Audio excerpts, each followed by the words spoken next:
Hello, futuristic blue bombers. I'm King Link and this is Mega Man X Legacy Collection 2. First, thank you for watching and spending your time here. Please consider subscribing as it means a lot to me. I appreciate your time, which is why I don't run ads or monetize my videos, and thank you for your support, whether it be liking, commenting, or subscribing. So this is Mega Man X Legacy Collection 2. Now I've given a few hints about what you might find here in other videos. A lot of not so subtle jabs at X7 at the very least. We're going to dive right into those games. I do have a video though for Mega Man X Legacy Collection. I recommend watching that for the soft information. Graphics, collectibles, sounds, and more. The two collections are remarkably similar, and we'll touch on that a little later with the challenge game, but overall, the other video is for the stuff outside of the games or just the generic information. All the same problems and experiences are here, as well as some of the benefits.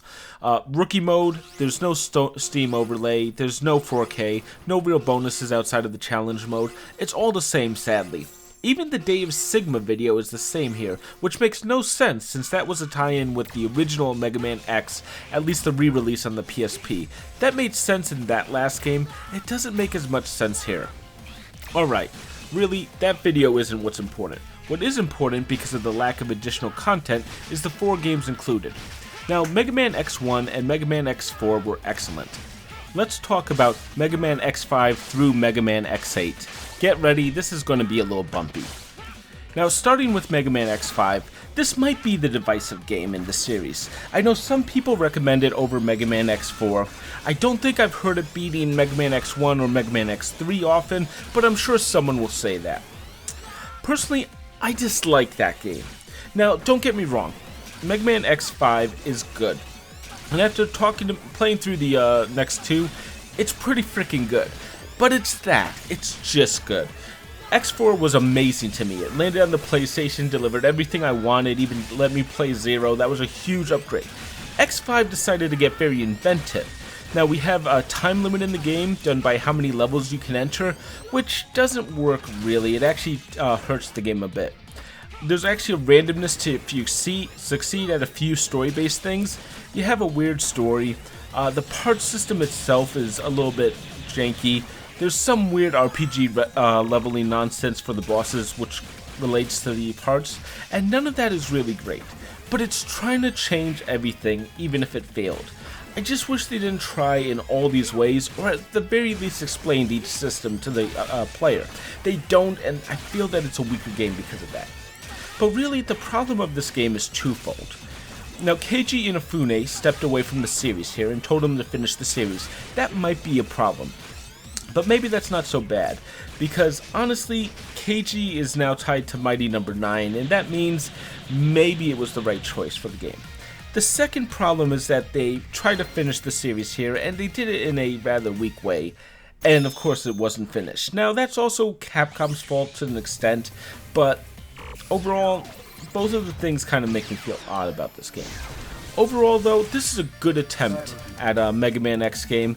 Some weak execution. It's not bad, but I believe from Mega Man X4 to Mega Man X7, we're on a downward slope, and it goes straight through this game. It is weaker than the previous 4 games, in my opinion. Now, Mega Man X6 is next.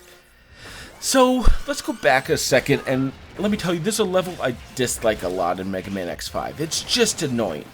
Mega Man X6 makes me feel like I could forgive that one level. We have some of the worst level design in the series here, levels that feel like they move too fast. The good news is that there's a slow mode here. The bad news is you're going to need that slow mode. I didn't talk much about the part system in X5, I gave it a little bit of a touch, but I dislike it in that game. They're slightly better here. They're based on rescuable Reploids, and they're just robots you can run into to collect. It sounds good, but there's a problem with this. Some of those Reploids will die from enemy attacks. Admittedly, that's interesting, but in practice it doesn't work because many will die before you have a chance to reach them. Worse, a majority of the Reploids don't feel important as they don't award much to the player. Now, not every Reploid has a part, but overall the system doesn't work as well as it could. Same issue is in X7, I'm not going to repeat it there, just remember it for that. On the other hand, in Mega Man X6, the bosses are easy. When I played the game, I realized I had almost no trouble beating them with the Mega Buster. Even if the levels are annoyingly frustrating, the game is relatively easy. It's just not a good game in my opinion, but there is one thing I really did like about Mega Man X6. It isn't Mega Man X7. Oh boy, the pit of the series, Mega Man X7. I've made so many jokes about Mega Man X7, I could feel bad. But then I played the game. Yeah, Mega Man X7 isn't a bad Mega Man X game. It's not even a bad Mega Man game. It's just a bad game. Now, Mega Man isn't even the star here, and in the American version, he's front and center on the cover. He actually comes halfway through the game. Instead, we get this new character, Axel, the new hotness. But in Axel's case, more like lukewarmness. There's also Zero here too. But let's talk about Axel for a moment. Axel's story is pretty weak. He runs away from home. I don't understand how robots can do that, but okay. And he just now is challenged by his old friends. It doesn't really make a lot of sense here. The voice acting for the character is weak, and while he can aim in many directions, that feels like it's more of a requirement for the game than something that makes him an interesting character. The only reason I used him over Zero when I had the option is that Zero himself doesn't work in this game. Why? Well, because instead of a 2D or 2.5 gameplay that we've had in the series, we have a 3D gameplay, and it's awful. Zero's gameplay doesn't really work well in 3D when you can't gauge the distances in front of you. Now, remember, this came out a generation after Mega Man Legends, which was a PlayStation game, and it's worse for it. I don't understand how they made a weaker game after making a better game. I won't say Mega Man Legends is the greatest game. I think a lot of people do overvalue it, but at the same time, the 3D in Mega Man X7 is terrible. And that sounds opinionated, but that's also the common opinion here too.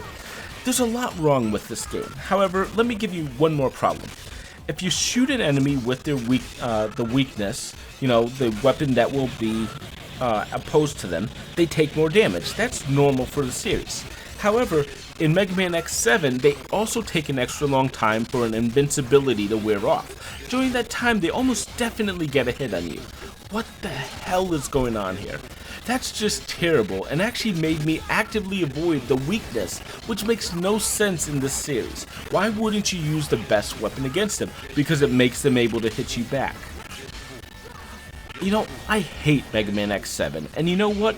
That's the common opinion. This game is the worst. Only play it if you really have to play everything that Mega Man X has made, but honestly, after a level or two, I think most players will come around and realize that mistakes were made.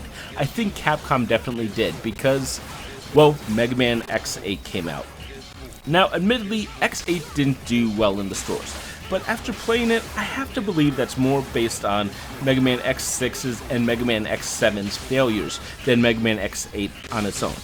There are some changes here, and there's actually quite a bit, but overall, it's a good game.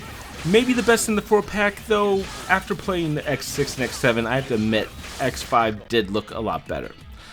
X8, though, is a big change. You no longer have multiple lives, though you do get 3 continues that are almost like lives. You take 2 characters into the game with you, and they each have their own life bar. You can even switch them out to recharge some damage. That's an interesting design. I even like Axel in this game. Now, I understand where people who like Axel comes from.